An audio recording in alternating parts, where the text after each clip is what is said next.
por permitirnos estar aquí con ustedes y a ustedes por concedernos el importantísimo honor de escucharnos por esta Sol 106.5, de vernos en YouTube, en nuestro canal Paneo Semanal y en el canal de RCC Media, Sol 106.5, y de seguir nuestras redes sociales, Paneo Semanal, saludando como cada sábado en primer lugar a mi hermano y compañero Luis José Polanco. Muy buenos días, Eliseo, y muy buenos días a todos nuestros queridos y amables teleoyentes que nos dispensan el favor de su audiencia, como todos los sábados, de 10 a 12 meridiano, en este su programa Paneo Semanal. Bueno, arrancamos con el paneo de una vez. El paneo de esta semana va a comenzar en varios eventos que han sucedido en la pasada semana.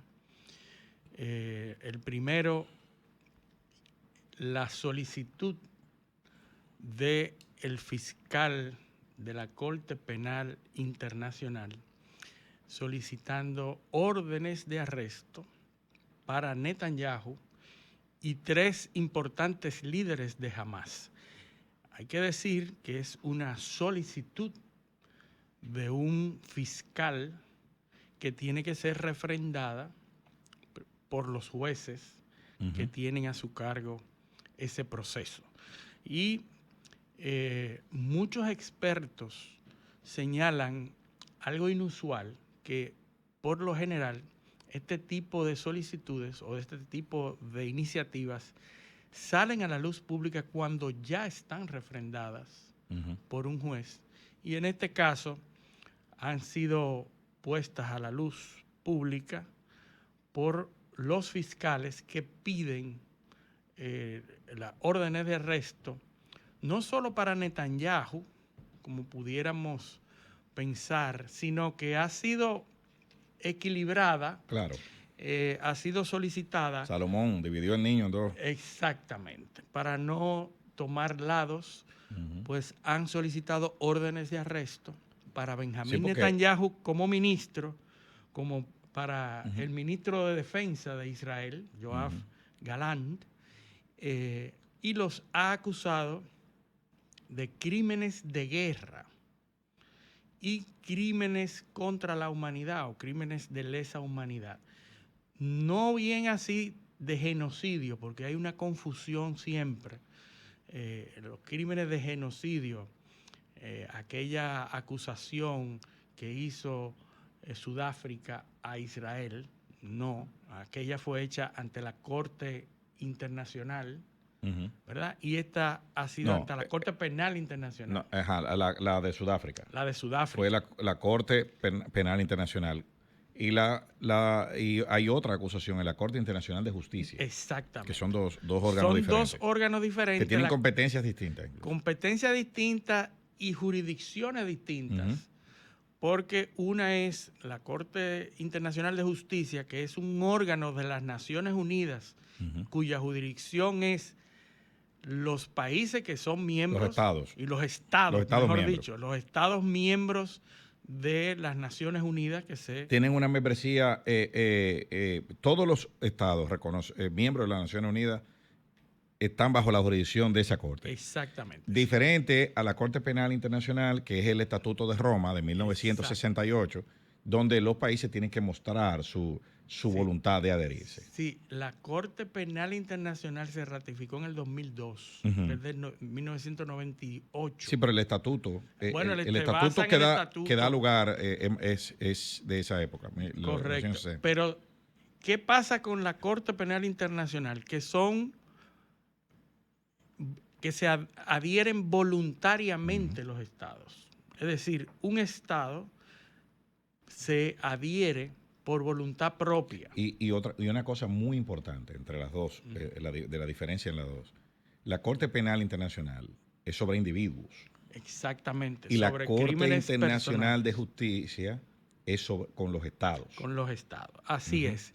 Entonces, hay que decir que los crímenes que se señalan, que han sido cometidos por estos individuos, son crímenes de guerra, el uso del hambre como estrategia de guerra, que está prohibida, los crímenes sexuales a cautivos, a prisioneros, los rehenes, la toma de rehenes también está penada por este capítulo.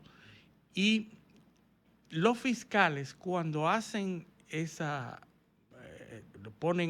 salen a la luz pública solicitando esto, dicen que han sido verificados, todos y cada uno de estos crímenes han sido verificados mediante videos, investigaciones, audios y todo tipo de evidencias que hacen que tengan peso, y lo han sometido a los jueces para que emitan formalmente estas órdenes de arresto. Como dijimos anteriormente, también han sido emitidas o solicitadas la emisión de órdenes de arresto a 3 de las cabezas de Hamás, que también han incumplido, que han cometido estos crímenes que los fiscales señalan. Uno de ellos es la cabeza, el líder de Hamás, que está en Qatar, ¿verdad? Nosotros hemos hablado mucho de Qatar. Ismael Haniyeh, cabeza de Hamás, que ha estado negociando y como cabeza visible de Hamás, es uno de los 3 señalados por estos crímenes. El asunto es que de emitirse estas órdenes de arresto por la Corte Penal Internacional, los países miembros que se han voluntariamente adherido a esta Corte Penal Internacional tienen la obligación de detener a esas figuras. Hay 123 o 124 países que son parte o que se han adherido a la Corte Penal Internacional, que haría que cualquier paso de estas personas por esos países tenga que ser ejecutado una orden de arresto para ser sometido ante la Corte Penal Internacional. El Qatar no es uno de los miembros, no se ha adherido a la Corte Penal Internacional. Estados Unidos no se ha adherido a la Corte Penal Internacional. Israel no se ha adherido a la Corte Penal Internacional. Quedarían algunos 60 países a los que estas personas pudieran viajar sin ningún problema. Hay que esperar la decisión de los jueces a ver si esas órdenes se emiten, y si se emiten, entonces cómo se van a llevar a cabo, cómo se van a ejecutar estas órdenes. Eso es una condena, obviamente, moral, es una condena moral. Completamente. Eso es lo primero, una censura moral a lo que están haciendo, lo que se está haciendo allí, que obviamente deja a Israel peor parado cada vez cada vez se complica más la situación en el mundo diplomático. Israel, que es un país que depende totalmente de la comunidad internacional para el tema de defensa y muchas otras cuestiones de la misma existencia de su Estado, se le complica más la situación. Pero el tema de la Corte Internacional de Justicia, yo creo que es más grave para Israel, porque le ordena detener la operación Rafah. Exactamente, es el otro elemento que sucedió hace. Y ese sí es complicado porque Israel sí es miembro de ese tribunal. Sí. Y la decisión. De pleno derecho de las Naciones Unidas. Exactamente. Miembro de pleno derecho. Y la decisión sí es vinculante. Sí. Por lo tanto, proseguir con esa operación, a pesar de esa orden de detenerla, entonces lo coloca fuera. Que lo ha hecho ya. Sí, porque hace 2 días que se emitió esa orden de detener los ataques.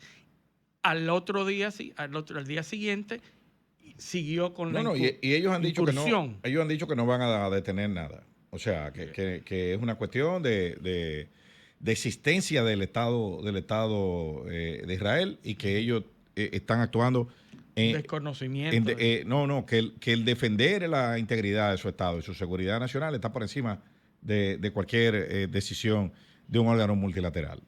Entonces, visto eso sí lo coloca en una posición incómoda, porque obliga a que otros estados se pronuncien en contra de Israel, como es el caso de España, que tiene ya, dice, esta semana, España, Irlanda y Noruega van a reconocer el Estado palestino. Así es.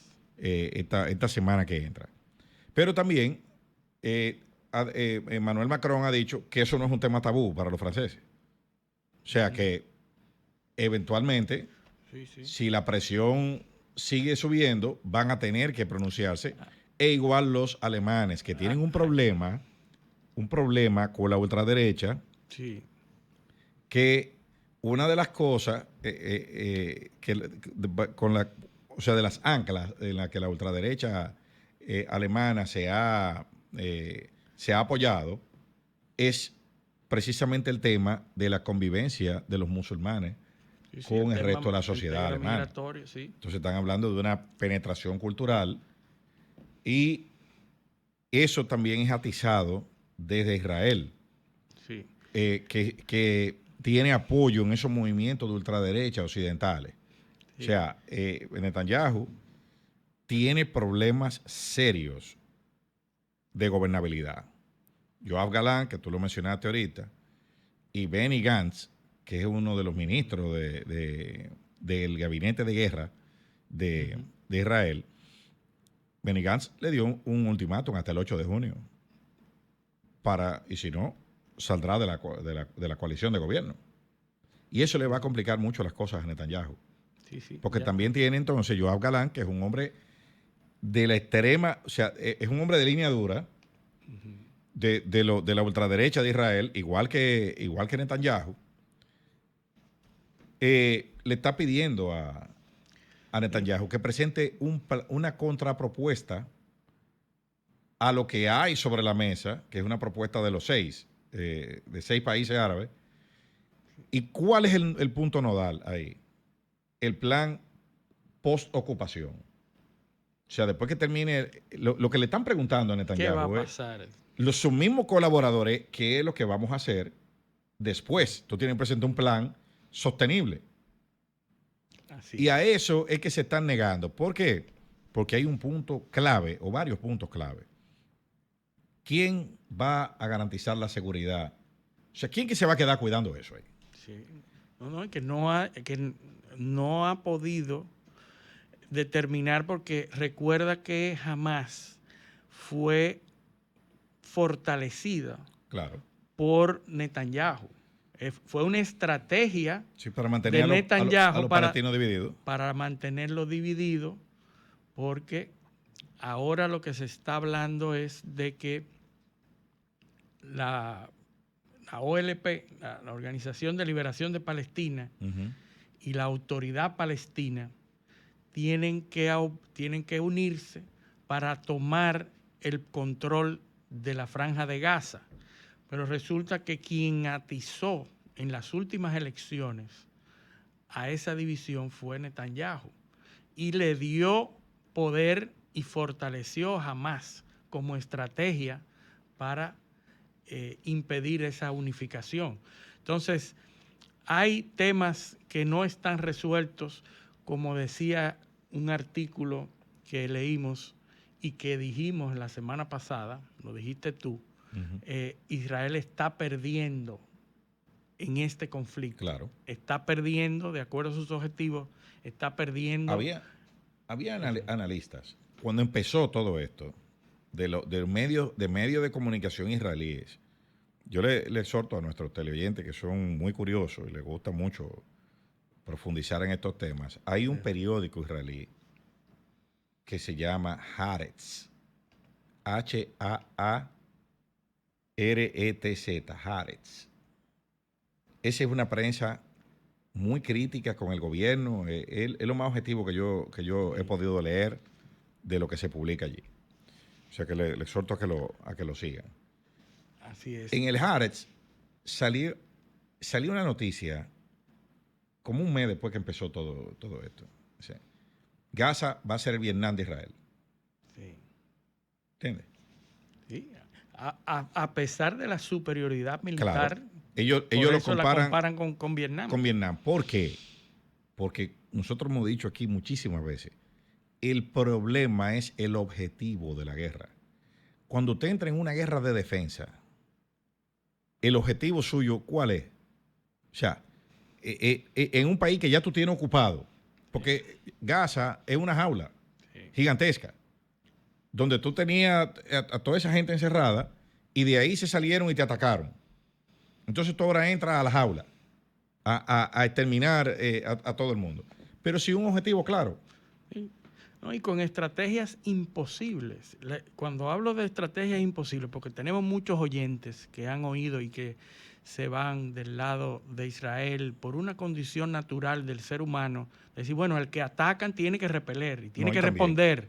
Y también nosotros tenemos un adoctrinamiento judeo-cristiano. Completamente. Que te dice Israel, fíjate el relato. Hay un sesgo. Obviamente, de claro. parte de nosotros. Porque ahí hay un problema, es un problema étnico. Sí. O sea, es un problema de una raza que entiende, de una raza, de un conglomerado humano, vamos a decirlo así, para no hablar de raza, de un conglomerado humano que entiende que es superior al otro, que tiene mayor derecho. O sea, nosotros somos el pueblo de Dios. Mira cómo. Sí, pero cuando me refiero a la incursión imposible, me refiero a que por la forma en que tienen que entrar a la Franja de Gaza para obtener objetivos militares, no hay manera de ser cirujano, no hay manera de ser efectivo sin daños colaterales.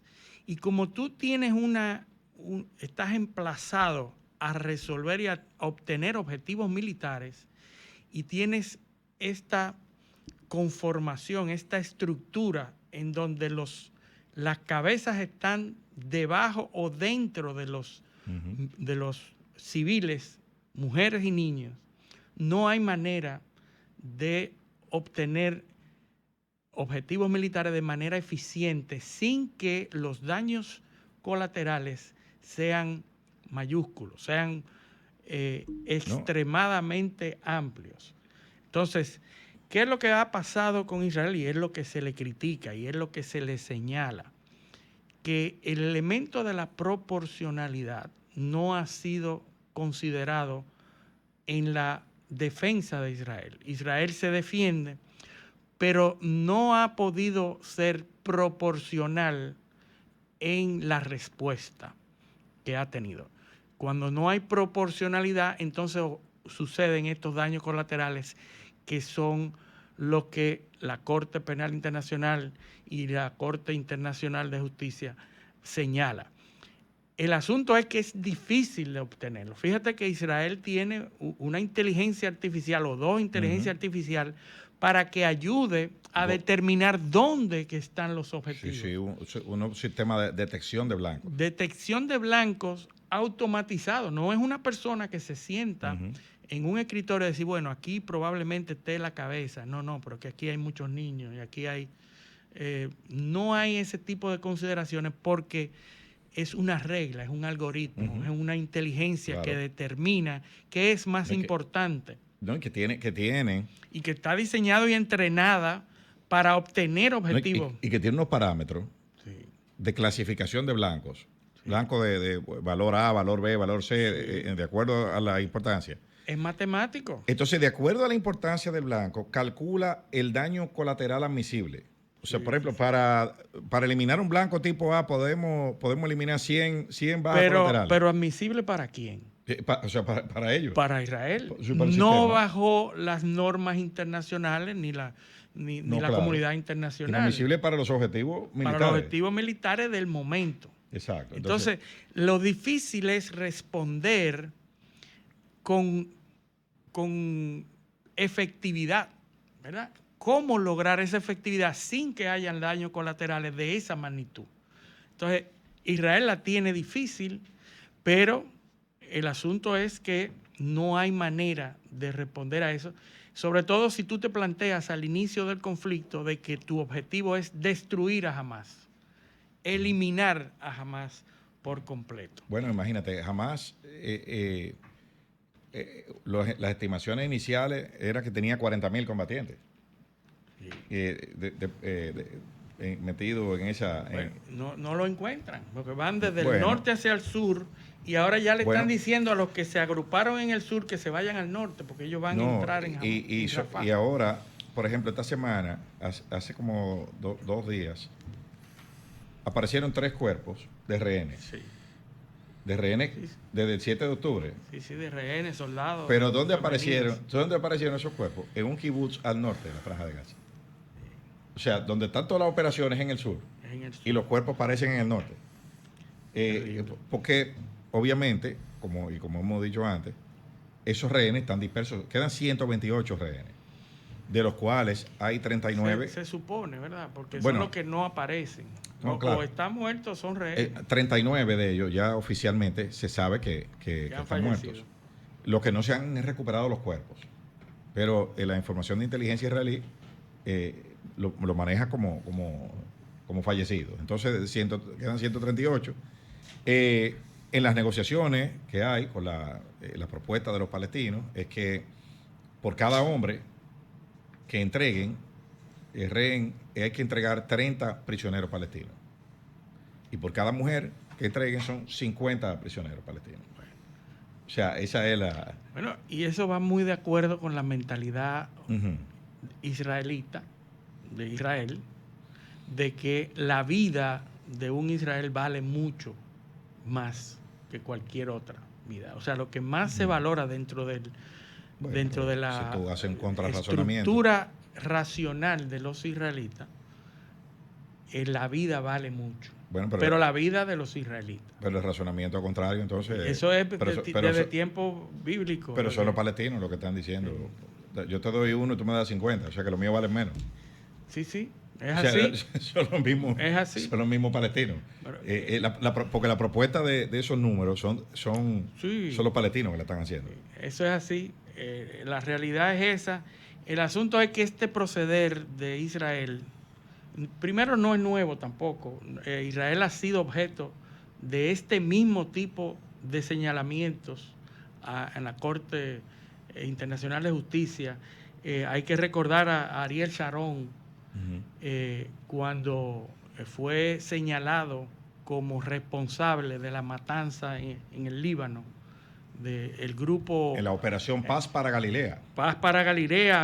Hay una operación, la operación Plomo Fundido, en el 2008, Margen Protector, muchas operaciones. La de Paz para Galilea, él la dirigió en el teatro de operaciones, pero era el ministro de Defensa. El ministro fue cuando de Israel Defensa, invadió al y que fue condenado o fue encontrado responsable, y lo que se hizo fue que se destituyó. Que por cierto fue un fracaso militar esa operación, porque Israel tuvo que retirarse después que le bombardearon los Hezbollah le bombardeó el cuartel. Sí, es así. En esa ocasión los que estaban envueltos eran los cristianos del Líbano. Sí, porque esa es la... en contra de los no cristianos, de los musulmanes. En la guerra civil del Líbano. Exacto. Pero ahí hubo el manejo militar ahí fue bastante cuestionable, y los objetivos no se cumplieron, porque entraron a buscar a Yasser Arafat, y Arafat se escapó con sus 10.000 combatientes a Túnez. Sí. O sea que el objetivo no se cumplió. No se cumplió, fue un fracaso militar a todas luces. Pero ese acontecimiento es reiterativo de Israel en su forma de proceder. Y recuerdo que se utilizó la Corte de Bélgica, el sistema jurídico de Bélgica, que hablaba de la jurisdicción universal para este tipo de delitos. Sí. Usualmente cuando hay este tipo de problemas, por ejemplo en Yugoslavia, para juzgar a Slobodan Milosevic, crearon un tribunal especial de justicia para el caso de Yugoslavo. O sea, lo sacaron de la Corte Penal Internacional, eso no, ahí utilizaron se creó un mecanismo, un tribunal que no existía, cuando se cometieron los hechos. Entonces se crea un tribunal como Nuremberg, que crearon un tribunal, crearon unos tipos penales especiales para esa situación, y entonces lo procesaron ahí. Sí, y estos hechos que estamos señalando con Ariel Sharon fueron en el 1982, pero la Corte Penal Internacional fue ratificada en el 2002. Sí, claro. Con lo cual no podía haber sido condenado por esa normativa. No. Por eso se van a los tribunales belgas. Así es. Que son lo que se eligió la competencia.